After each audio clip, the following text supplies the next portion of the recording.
1 p.m. on Canal International. Welcome to join us, Kijang Henry Atembe and Monique Naosifotsu for the bilingual edition of the news. Good day, Monique. Good day, Henri Kijang Atembe. Mesdames, Messieurs, bonjour, bienvenue au journal bilingue le 13h sur Canal 2 International, dont voici les principales articulations.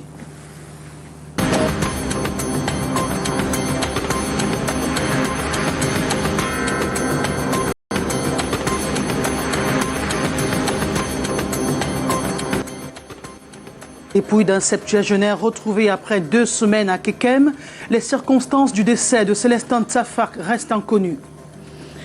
Basic education stakeholders have reassured population of Ahitfi back to school come September 5. Measures have been taken to avoid possible strike action by teachers, which could disrupt the new school year. Le chef de l'État, Paul Biya, signe une circulaire indiquant les directives pour l'élaboration du budget 2023 au Cameroun. Entre consolidation de la relance économique et transformation structurelle, le tout vise un Cameroun émergent à l'horizon 2035. La synthèse de cette circulaire dans ce journal avec Lille Piéjou. And Cameroon's coalition against tobacco has appealed that government should sanction those with cigarette packs which do not carry the graphic health warning, smoking kills. Those were our top stories. One news in a split second.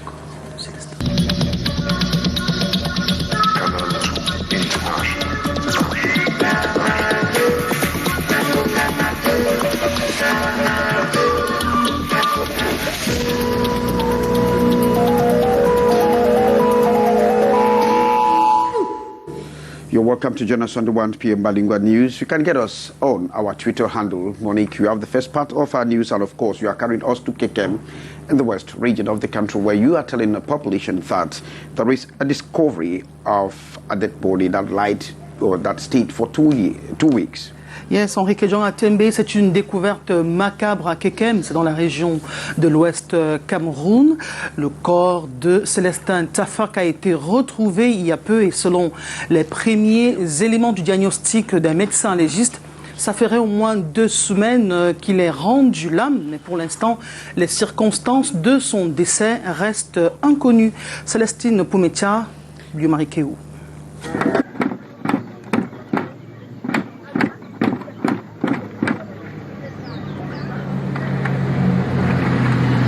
Il aura fallu défoncer la porte de son domicile ce 24 août pour découvrir le corps sans vie de Célestin Tsafak.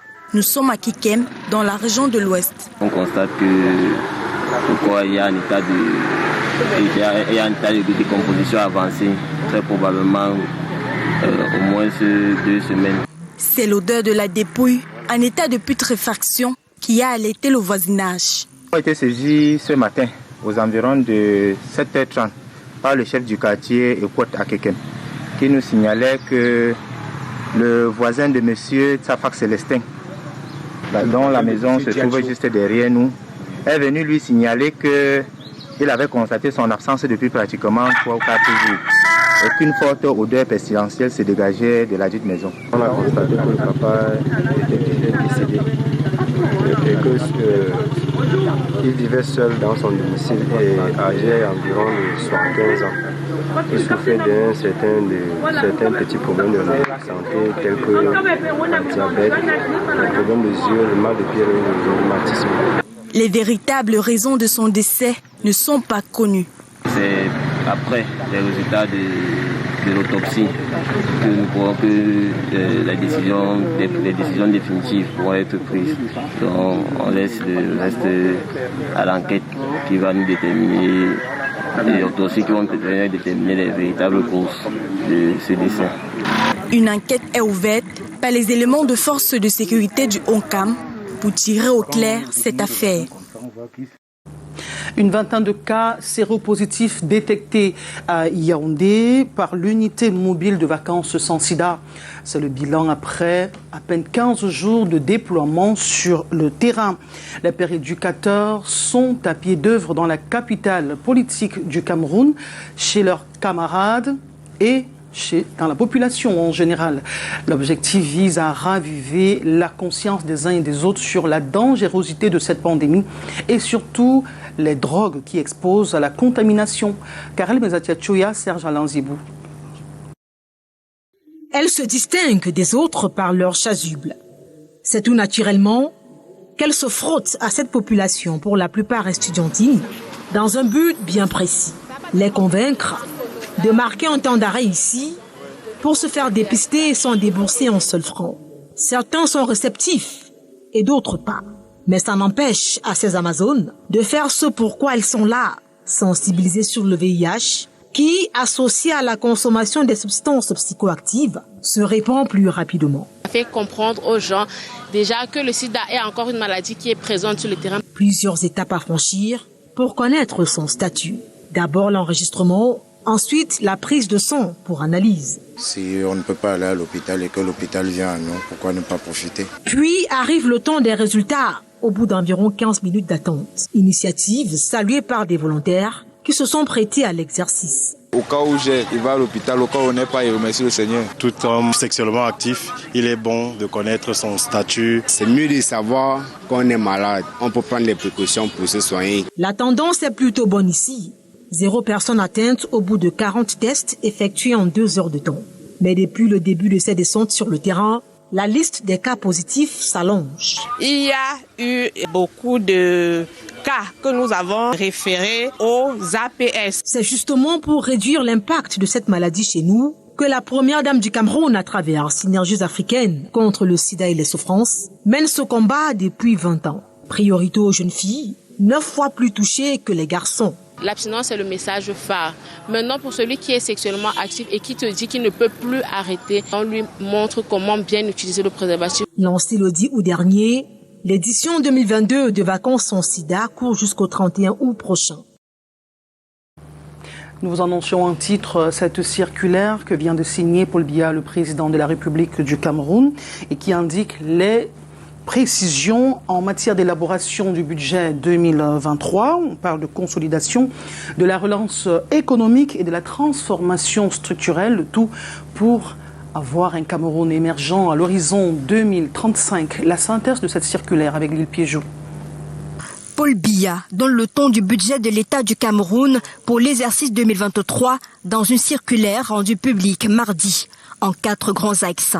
Le contexte macroéconomique, les objectifs de l'action publique, les orientations générales de la politique budgétaire et les dispositions politiques pour l'élaboration du budget de l'État. Sur le plan macroéconomique, le Cameroun table sur un taux de croissance de 4,6% de l'économie camerounaise en 2023, soit 4,8% pour le secteur non pétrolier et 0,5% pour le secteur pétrolier, en espérant sur l'amélioration du climat dû aux effets de la crise ukrainienne. Quant à l'inflation, elle devrait rester en dessous de 3% tel que prévu en zone CEMAC. Sur le plan des objectifs de l'action publique, l'accent doit être mis d'abord sur la sécurité avec la veille sécuritaire, ensuite l'économie avec l'accélération de la politique d'import-substitution à travers la mise en œuvre du plan de soutien à la production et à la transformation des principaux produits d'importation, la mise en œuvre de la manière coordonnée des actions du plan d'impulsion initial de la SND 30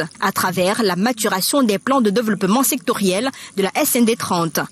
La promotion d'un environnement fiscal favorable au développement des affaires grâce à des mesures de simplification des procédures et de suivi des contribuables. Et le volet social, le parachèvement de l'opérationnalisation des régions et le renforcement de leurs capacités en matière de planification, programmation et budgétisation des politiques publiques. Poursuivre la mise en œuvre de la couverture santé universelle, l'élaboration des textes d'application du Code de collectivité territoriale décentralisée et de la mise en place de la fonction publique locale. Sur le plan des orientations générales de la politique budgétaire, le quota des crédits budgétaires provenant de l'enveloppe totale allouée à chaque administration devra être consacré à la budgétisation des engagements antérieurs pendant les dites administrations. Les efforts de réduction du train de vie de l'État devront se poursuivre. Et enfin, sur le plan des dispositions pratiques pour l'élaboration du budget de l'État, les programmes budgétaires auxquels seront assignés les objectifs de développement économique et social assortis d'indicateurs de résultats devront découler des stratégies sectorielles adossées sur la SND 30. Le président de la République du Cameroun précise que ces directives tiennent compte du contexte macroéconomique mondial et national et du document de stratégie nationale de développement 2020-2030. Enrique Jean. Well, welcome back. Cameroon's general budgetary policy, first orientation for the 2023 financial year, has been made public. The circular signed by the President, Paul Biya, on August 23, that takes into account the global and local macroeconomic context and efforts to combat the negative effects induced by the war in Ukraine on the national economy and the continuation of the implementation of the post-COVID-19 economy.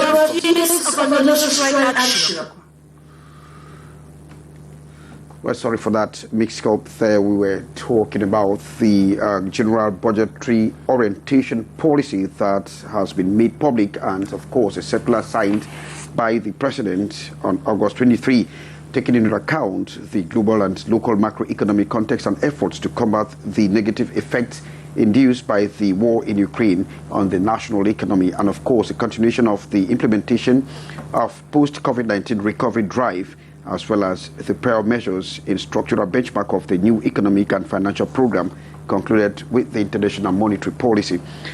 And in more news, stakeholders in basic education have actually reassured the population of a hitch-free back-to-school come September 5, 2022. In fact, this was during a sectoral meeting that took place in Douala. And of course, the stakeholders have made their orientation ahead of time. Details with Morinti.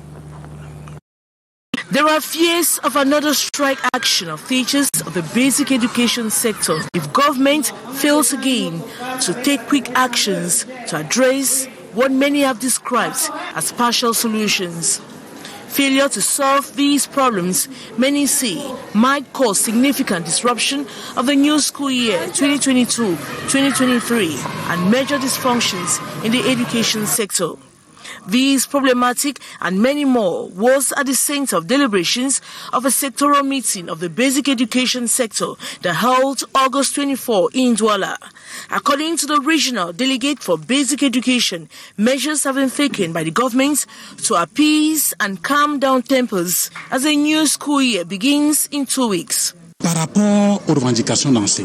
Concerning the strike of teachers, the Ministry of Basic Education has put up measures. Firstly, at the beginning of the year, school loans were put at our dispositions, the first in January and the second in April. We also had funds to pay arrears of examiners 2021. After the results, another fund came in. We also had special funds and benefits for teachers deployed to rural areas or enclave zones. Among other issues raised was the growing phenomenon of clandestine schools, which for decades has proven to be a hard nut to crack. Officials equally frowned at ongoing corrupt practices, which rather goes against the head of state's instructions of free education of pupils in government schools. At the end of deliberations, teachers are expected to upgrade skills in order to attain objective for the new school year. Thanks, Morinti, reporting there. And to move over to Yaoundé, where a mobile-free AIDS screening caravan is ongoing in Yaoundé, and of course, sensitization is focused on students of the University of Yaoundé 1. And this is the initiative of AIDS-Free Holidays campaign launched by First Lady Chantal Biya. Details with Hyacinth Chia. One after another, young people here at the entrance of the University of Yaoundé 1 taking advantage of the free HIV/AIDS screening holiday campaign to know their status in just 15 minutes. Just came here because I'm not sure if I have it or not. Because if I don't have it, I'll be very happy. But yeah, if I have it, I'll be like shocked. This is my very first time to do it. And I want to encourage my brothers and my sisters to do the same.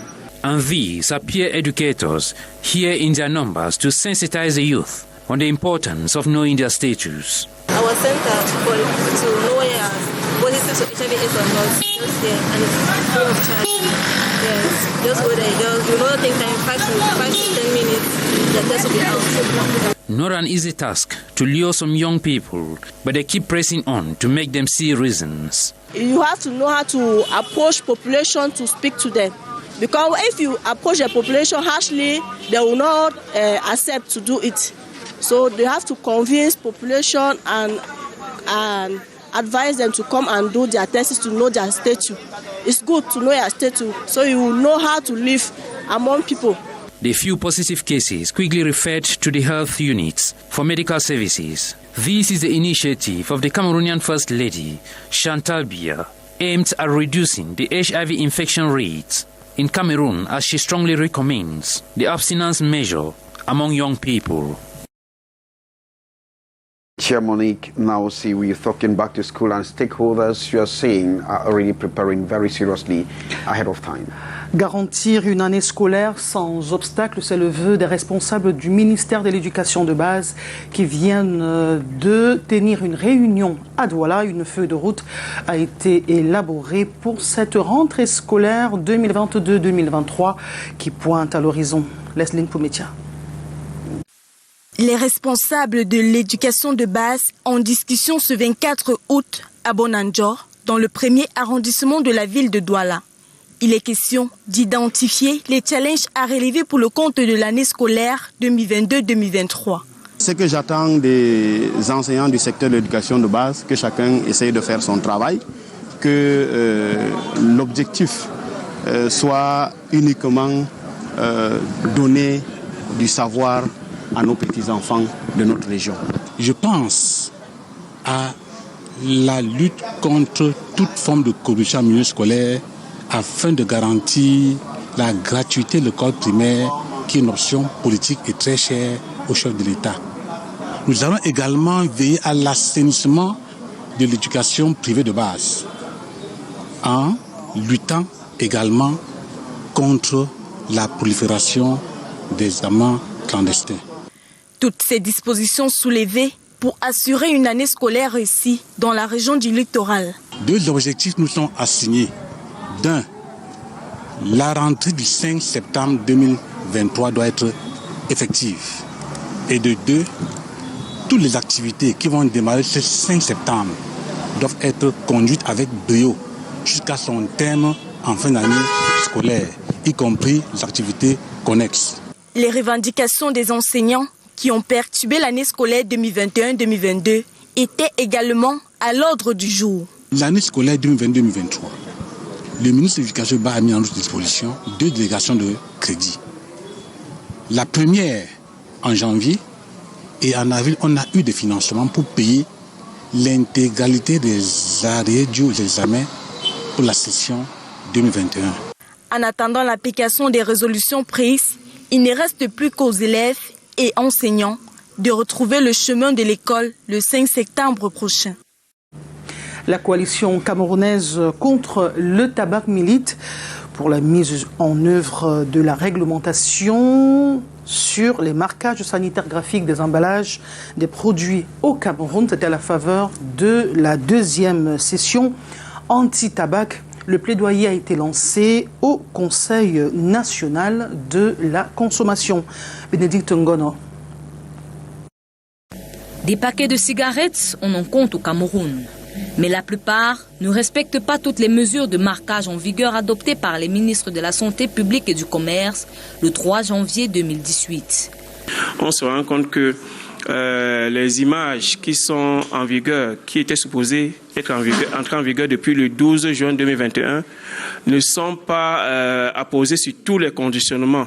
Beaucoup de produits restent non conformes sur le marché et surtout beaucoup plus dans les points de vente qui sont au niveau de la rue, les vendeurs ambulants et autres. D'après la loi, seuls les produits de tabagisme ayant un marquage sanitaire et l'image du cancer de la bouche est autorisée à la commercialisation au Cameroun. Une approche pour mieux sensibiliser sur le danger que représente la cigarette pour les fumeurs. L'image du cancer de la bouche qui est en vigueur actuellement, elle n'aura pas circulé normalement conformément à la réglementation qui parle de 24 mois. Ils ont adopté une réglementation, mais elle n'est pas appliquée de manière optimale. On va de report en report, on annonce des actions de répression qui vont commencer, mais elles ne viennent jamais. L'industrie qui dit se conformer à tel délai, mais jusque-là, le moment venu, elle demande d'autres reports. Et puis, à un moment donné, c'est comme ça que nous allons consommer tous les délais impartis pour une série. Parce qu'il faut le dire, la série d'images en circulation actuellement est supposée s'achever le 12 juin 2023. La coalition camerounaise contre le tabac poursuit sa lutte contre la contrebande des produits du tabagisme et implore le gouvernement camerounais à mettre, si possible, des sanctions sur pied pour les hors-la-loi. Enrique Jean Atembe. And we are talking local cassava production, where producers have urged the government to industrialize cassava farming and take up production rate. The demand in Cameroon at the moment stands at 6 million tons per year, but production resources are limited. And so there is the need for new techniques to be brought into the sector, Hyacinth Chia reports. According to experts and producers, cassavas can be widely grown in almost all parts of Cameroon. First of all, the government should identify those areas where cassava is really doing well there. Because like from the research that we took, cassava is mostly doing well in all the parts of Cameroon. Almost 90% of the areas in Cameroon, cassava is doing well there. But with the strive to replace imported wheat flour with cassava flour, the production rate at the moment is still relatively very low. For the moment, in the 10 regions of Cameroon, there are 8 regions with a higher level of production, with over 5 million tons per year. Despite the will from the farmers to elevate the production rate, they are hindered by a number of stumbling blocks. We have problem of farm to market routes. There is no farm leading to our routes. And then we have problems of lack of equipment. That means we have, what is available for us is labor. We have energetic youths who are there ready to work. But what happens when they work the cassava and we have it in abundance and we don't have equipment to produce them? So what we need now to produce that cassava, what every farmer needs for cassava, to scale the market and for the cassava flour to scale the market is equipment. And that is what we lack. Reasons for the birth of this collective platform to move production from the actual 10% to 30% in 2023 and maintain the subsequent increase each year. Reporting there. Thanks very much, Hyacinth. And actors of the Coalition Against Tobacco are appealing for the powers that be to sanction those with cigarette packs without the graphic health warning. Cigarette or smoking causes mouth cancer. This was during an information exchange that took place in Yaoundé with the press, analyzing the negative consequences of cigarette smoking. Beatrice Nkamu reports from Yaoundé. The play of these actors in the fight against tobacco is for the respect of images of oral cancer on the packaging of tobacco products. The new graphic health warning, tobacco causes mouth cancer. The second series of their campaign against tobacco needs to ensure optimal application of the regulation in place. The government is to take a necessary measure to implement the decision taken by the Ministry of Public Health on October 2020, resetting specific message will be affixed on cigarette package.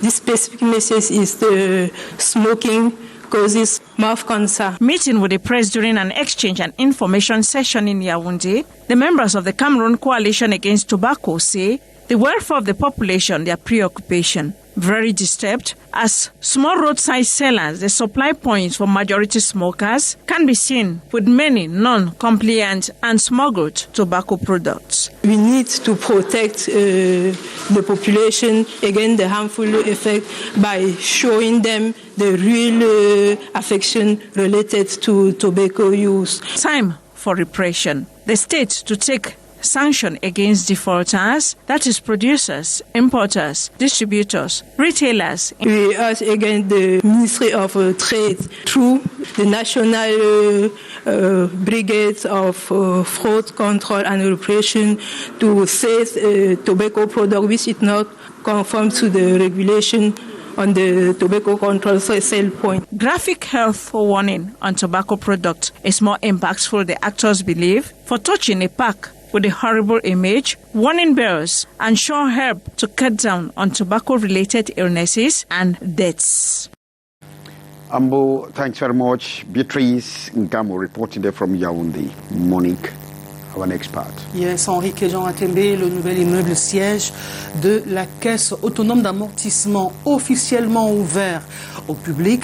Cette œuvre architecturale construite en plein cœur de la capitale politique a été inaugurée par le Premier ministre représentant le président de la République. Et au cours de la cérémonie justement, les hommes qui ont œuvré à mettre cet immeuble sur pied ont été célébrés.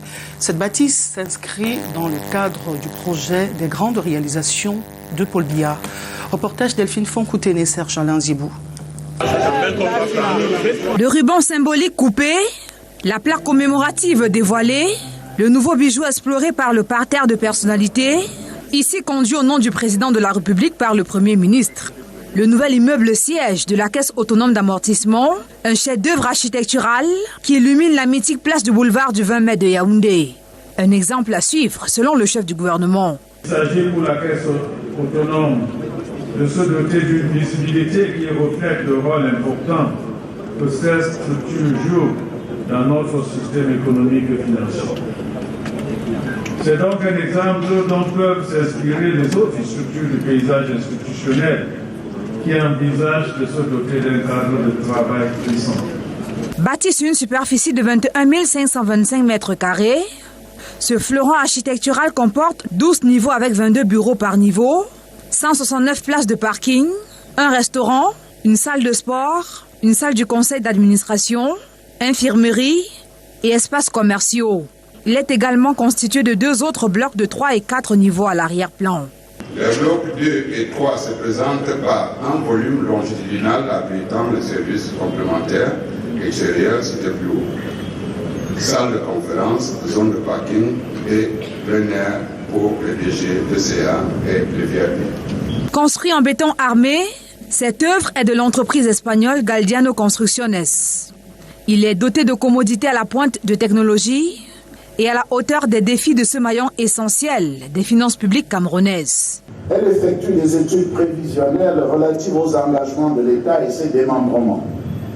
Elle fournit au gouvernement les analyses indispensables à l'élaboration de la politique d'endettement du Cameroun, contribue à la recherche, à l'étude et à la négociation des financements extérieurs et intérieurs de l'État. Je vais le confesser. Nous nous sentons particulièrement privilégiés à la CAA. C'est un avantage de travailler au quotidien dans la plus belle artère de la ville de Yaoundé. C'est un privilège de bénéficier d'une infrastructure moderne, fonctionnelle et répondant aux standards les plus élevés de sécurité. Cette cérémonie fort courue est également marquée par la remise de distinctions honorifiques à certains responsables. Ceux-ci sont décorés à titre exceptionnel. Pope Francis has actually said that there's a risk of a nuclear disaster the risk of nuclear disaster steadily on the rise in Eastern European region as a result of the ongoing conflict against Ukraine and Russia, and he has called for peace for the people of Ukraine. The United States has announced $3.3 billion in new military assistance to Ukraine. Sharifa Saleh reports. Pope Francis has renewed calls for peace for the beloved Ukrainian people, speaking from the Vatican on Wednesday, which coincidentally marked the war-torn country's Independence Day and the 6th month since the start of the Russian invasion. According to the 85-year-old pontiff, risks of a nuclear disaster are steadily increasing in the Eastern European region as a result of the ongoing war. He pleaded for urgent steps to be taken to avoid such an outcome, as well as end the sufferings of millions of innocents, including prisoners, refugees, children and orphans, as the conflict drags on. Elsewhere, the United States has announced nearly $3 billion in new military aid to Ukraine, with President Joe Biden saying the assistance aims to help the country defend against Russia's invasion over the long term as the war enters its 7th month. In a statement on Wednesday, as Ukraine marked its independence from the Soviet Union, the Biden administration said the assistance package will allow Kyiv to acquire air defense systems, artillery systems and munitions, counter-unmanned aerial systems, and radars. We will stick with Ukraine over the long haul. In light of this enduring commitment, the Department of Defense has decided to provide an additional $2.98 billion in security assistance to Ukraine. And in parts of China, malls and subway stations are currently attracting scores of people who are escaping rising temperatures outdoors to keep cool and beat the soaring heat.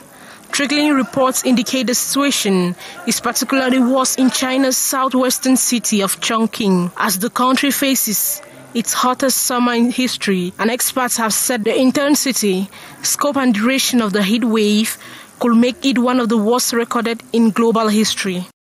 Sherifa, wrapping up our 1 p.m. bilingual news this day. We want to thank you graciously for being part of this news edition. Good day morning. Good day Henrique, Jean Watembe, mesdames, messieurs, bon après-midi, merci d'avoir été des nôtres. 15h30, 18h15, 19h50, ce sont les prochains rendez-vous avec l'information sur Canal 2 International. Quant à nous, nous vous retrouverons demain à 13h avec le même plaisir. Restez en compagnie des programmes de Canal 2 International.